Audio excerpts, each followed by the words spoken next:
मनुष्य जब पहली बार अपमान सहता है तब उसे पीड़ा होती है, दूसरी बार सहता है तब उसे आश्चर्य होता है, तीसरी बार सहता है तब वो चुप हो जाता है, और चौथी बार वो मान लेता है कि शायद यही उसका स्थान है।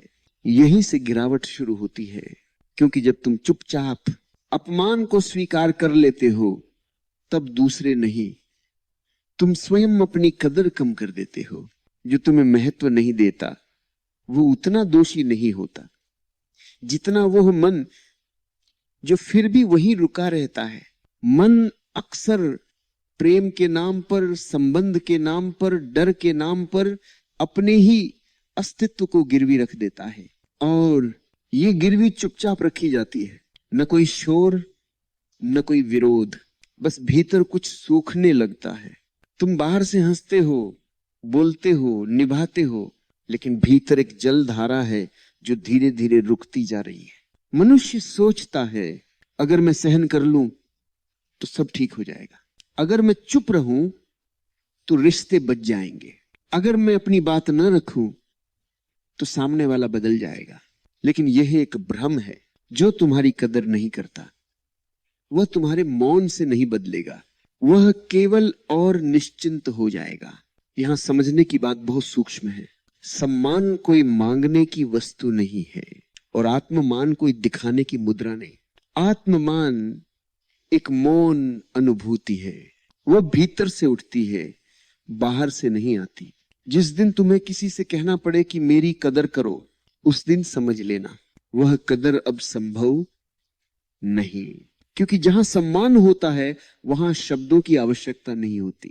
मनुष्य अक्सर आत्ममान और अहंकार को एक समझ लेता है। अहंकार शोर करता है, आत्ममान मौन रहता है।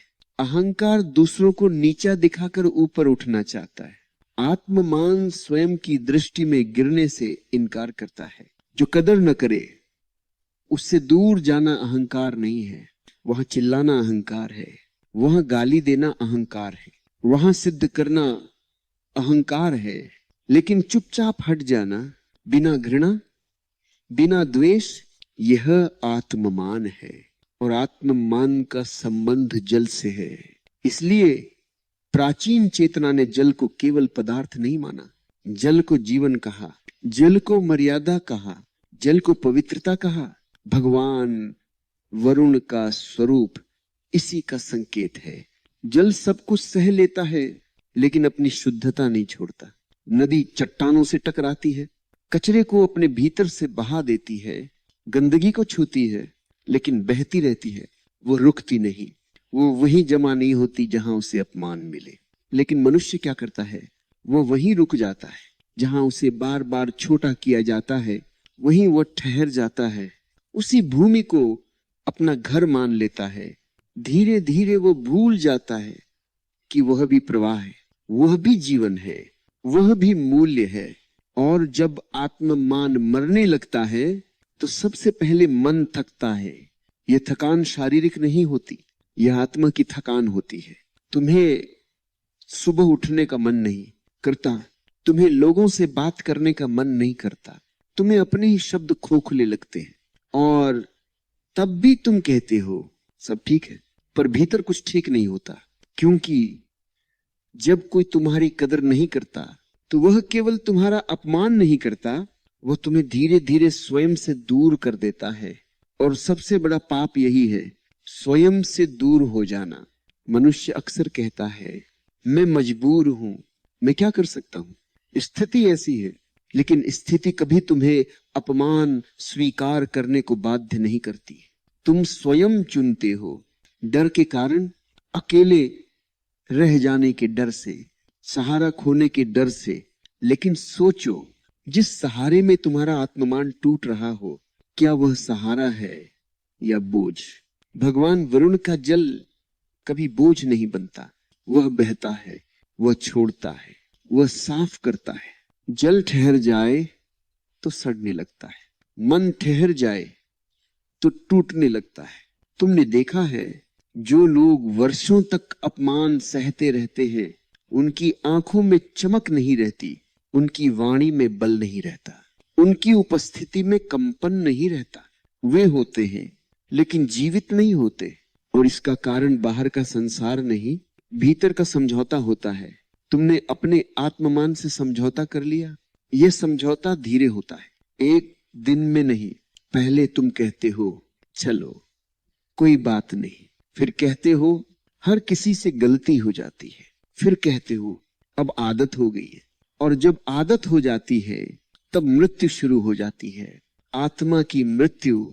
इसलिए ध्यान रखना, जो तुम्हें बार बार छोटा करता है वो तुम्हारा मित्र नहीं हो सकता, वह तुम्हारा अपना नहीं हो सकता। प्रेम वहां नहीं होता जहां आत्ममान कुचला जाए, प्रेम वहां होता है जहां तुम्हें पूर्ण रूप से देखा जाए। यहां एक बात समझने की है, आत्ममान का अर्थ यह नहीं कि हर बात पर प्रतिक्रिया हो। आत्ममान का अर्थ यह नहीं कि तुम कठोर बन जाओ। आत्ममान का अर्थ है तुम अपने भीतर इतने स्पष्ट हो जाओ कि अपमान तुम्हें भीतर छू ही न पाए। लेकिन यह स्पष्टता तब आती है जब तुम पहली बार स्वीकार करते हो कि हाँ मेरे साथ गलत हो रहा है। जब तक तुम अपने दर्द को स्वीकार नहीं करते तब तक तुम उससे मुक्त नहीं हो सकते। और स्वीकार करना कमजोरी नहीं है, यह साहस है। भगवान वरुण का जल साक्षी है, वह सब कुछ देखता है, वह सब कुछ ढकता नहीं, वह गहराई में उतरता है। तुम भी यदि अपने भीतर उतरने का साहस करो तो तुम्हें दिखेगा तुम्हारी पीड़ा बाहर से नहीं आई, वो भीतर की अनुमति से आई।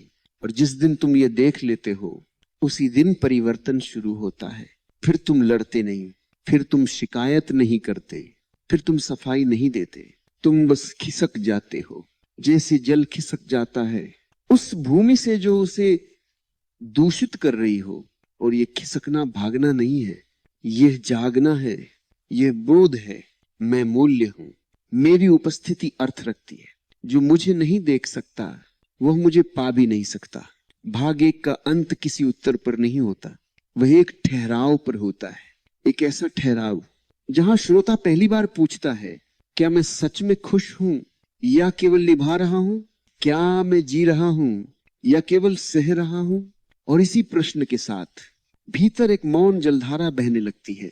जब ये प्रश्न भीतर उठ जाता है तब जीवन पहले जैसा नहीं रह जाता। तब मनुष्य बाहर वही करता हुआ दिखता है पर भीतर वह बदल चुका होता है।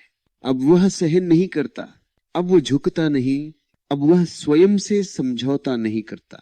और यह बदलाव किसी घोषणा के साथ नहीं आता, यह भीतर गहरे मौन में उतरता है। तुम अचानक ये अनुभव करते हो कि तुम्हें किसी को समझाने की आवश्यकता नहीं रही, तुम्हें अपनी पीड़ा साबित करने की आवश्यकता नहीं रही, तुम्हें अपनी सच्चाई के लिए गवाह नहीं चाहिए। क्योंकि जो स्वयं के सामने स्पष्ट हो गया उसके लिए संसार की आंखें उतनी महत्वपूर्ण नहीं रह जाती। अब तुम चुप रहते हो, लेकिन यह चुप्पी डर की नहीं होती, यह चुप्पी पूर्णता की होती है। पहले तुम चुप रहते थे क्योंकि डरते थे कि अगर बोलोगे तो संबंध टूट जाएगा। अब तुम चुप रहते हो क्योंकि जानते हो कि जो बोलने से बचे वही बचाने योग्य नहीं था। यही आत्ममान की वास्तविक शुरुआत होती है। आत्ममान कोई कवच नहीं है कि पहन लिया और सुरक्षित हो गए। आत्ममान एक स्पष्ट दृष्टि है जो दिखा देती है कि कौन तुम्हारे साथ है और कौन केवल तुम्हारी सहनशीलता के कारण रुका हुआ है। और जब ये दृष्टि साफ होती है तो दूरी अपने आप बन जाती है। तुम किसी से कहते नहीं कि तुम मुझे दुख दे रहे हो, तुम बस वहां रहना छोड़ देते हो जहां तुम्हारा होना छोटा कर दिया गया था। ये दूरी क्रोध से नहीं आती, क्रोध शोर करता है, आत्मान मौन में चलता है। अब समझ में आता है कि भगवान वरुण को मर्यादा का देव क्यों कहा गया। मर्यादा का अर्थ बंधन नहीं होता, मर्यादा का अर्थ होता है सीमा। जल हर जगह बह सकता है लेकिन वह हर जगह ठहरता नहीं। जहां भूमि विषैली हो वहां जल रुक जाए तो सड़ जाएगा, इसलिए वह आगे बढ़ जाता है। मनुष्य भी जब विषैले संबंधों में रुकता है तो भीतर सड़ने लगता है। अब आत्ममान जाग चुका है तो मनुष्य ठहरता नहीं, वह बहता है। वो बिना कटुता के आगे बढ़ जाता है, बिना पीछे देखे, बिना यह साबित किए कि दूसरा गलत था। क्योंकि अब सही और गलत का प्रश्न उतना महत्वपूर्ण नहीं। अब महत्वपूर्ण यह है कि मैं स्वयं के साथ सही हूं या नहीं। तुम्हें धीरे धीरे यह अनुभव होने लगता है कि जो तुम्हारी कदर नहीं करता था वो वास्तव में तुम्हें जान ही नहीं पाया, और जो तुम्हें जान ही नहीं पाया उससे कुछ अपेक्षा रखना व्यर्थ था। अब अपेक्षाएं गिरने लगती हैं, और जहां अपेक्षाएं गिरती हैं वहां शांति उतरती है। पहले तुम चाहते थे कि वह बदले, अब तुम देखते हो कि उसे बदलने की आवश्यकता ही नहीं, क्योंकि तुम्हें अब वहां रहना ही नहीं जहां बदलने की जरूरत पड़े। यह बहुत बड़ा बोध है। आत्ममान तुम्हें कठोर नहीं बनाता, वह तुम्हें करुणामय बनाता है। अब तुम उस व्यक्ति के लिए भी करुणा अनुभव करते हो जो तुम्हारी कदर नहीं कर सका, क्योंकि तुम समझ जाते हो कि जो दूसरों को छोटा करता है वह भीतर स्वयं बहुत छोटा होता है। लेकिन यह करुणा तुम्हें वापस वहां नहीं ले जाती। यह करुणा तुम्हें बांधती नहीं, तुम दूर रहते हुए भी मुक्त रहते हो। यही संतुलन है। भगवान वरुण का जल इसी संतुलन का प्रतीक है। वह न तो बाढ़ बनता है हर समय, न ही सूख जाता है। वो जानता है कब रुकना है और कब आगे बढ़ना है। आत्ममान के जागने के बाद तुम्हारे संबंध अपने आप बदल जाते हैं। कुछ लोग स्वयं दूर हो जाते हैं, कुछ लोग तुम्हें नया सम्मान देने लगते हैं, कुछ लोग भ्रमित हो जाते हैं कि तुम पहले जैसे क्यों नहीं रहे। लेकिन तुम अब पहले जैसे हो भी नहीं। पहले तुम दूसरों की आंखों में मूल्य खोजते थे, अब तुम्हें अपने भीतर उसका स्रोत मिल गया है। और जो अपने भीतर मूल्य को पाले वो भीख नहीं मांगता। अब तुम्हारे शब्द कम हो जाते हैं, तुम्हारी उपस्थिति गहरी हो जाती है। तुम चुप रहते हुए भी बहुत कुछ कह देते हो, और लोग महसूस करते हैं कि अब तुम्हें हल्के में नहीं लिया जा सकता। ये भय के कारण नहीं, यह स्पष्टता के कारण होता है। लोग सम्मान वहां देते हैं जहां भीतर स्थिरता हो, और यह स्थिरता भगवान वरुण के आशीर्वाद की तरह उतरती है। आशीर्वाद का अर्थ कोई बाहरी वरदान नहीं, आशीर्वाद का अर्थ है भीतर की शुद्धता। जब तुम स्वयं के साथ सत्य में जीते हो तो तुम्हारी आंखों में झूठ नहीं रहता, तुम्हारी वाणी में बनावट नहीं रहती, तुम्हारे आचरण में डर नहीं रहता, और संसार इस सत्य को पहचान लेता है। जो तुम्हें कभी अनदेखा करता था वह अब या तो झुक जाता है या हट जाता है। दोनों स्थितियां तुम्हें समान लगती हैं, क्योंकि अब तुम्हारी शांति किसी के व्यवहार पर निर्भर नहीं। यही आत्ममान पूर्ण होता है। अब तुम अकेले नहीं हो, हालांकि तुम्हारे आसपास कम लोग हैं, लेकिन जो है वह तुम्हें देखते हैं, वे तुम्हें सुनते हैं, वे तुम्हारे अस्तित्व को स्वीकार करते हैं। और यह स्वीकार हजारों खोखले संबंधों से अधिक मूल्यवान है। अब तुम्हें डर नहीं लगता कि कोई चला जाएगा, क्योंकि जो आत्ममान को देखकर भी रुका है वह जाने योग्य नहीं, और जो चला गया वो पहले ही जा चुका था, बस शरीर से ही उपस्थित था। भगवान वरुण का जल जब साफ होता है तो आकाश का प्रतिबिंब दिखाता है। उसी तरह जब आत्ममान स्पष्ट होता है तो जीवन का सत्य दिखाई देता है। तुम अब किसी को दोष नहीं देते, तुम किसी से शिकायत नहीं करते, तुम किसी से लड़ते नहीं, तुम बस जीवन को बहने देते हो। और इस बहाव में एक अद्भुत शांति जन्म लेती है। यह शांति मौन होती है, यह शांति गहरी होती है, यह शांति स्थिर होती है। अब तुम्हें किसी प्रमाण की आवश्यकता नहीं कि तुम मूल्यवान हो, तुम बस हो, और यही पर्याप्त है।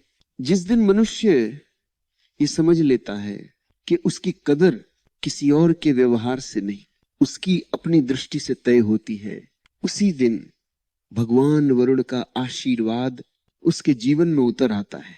और तब वह जहां भी होता है वहां जीवन स्वच्छ हो जाता है, वहां संबंध पवित्र हो जाते हैं, वहां मौन भी अर्थपूर्ण हो जाता है। क्योंकि जिसने स्वयं की कदर कर ली उसने किसी देवता को बाहर नहीं खोजा, वह देवत्व उसके भीतर जाग चुका होता है।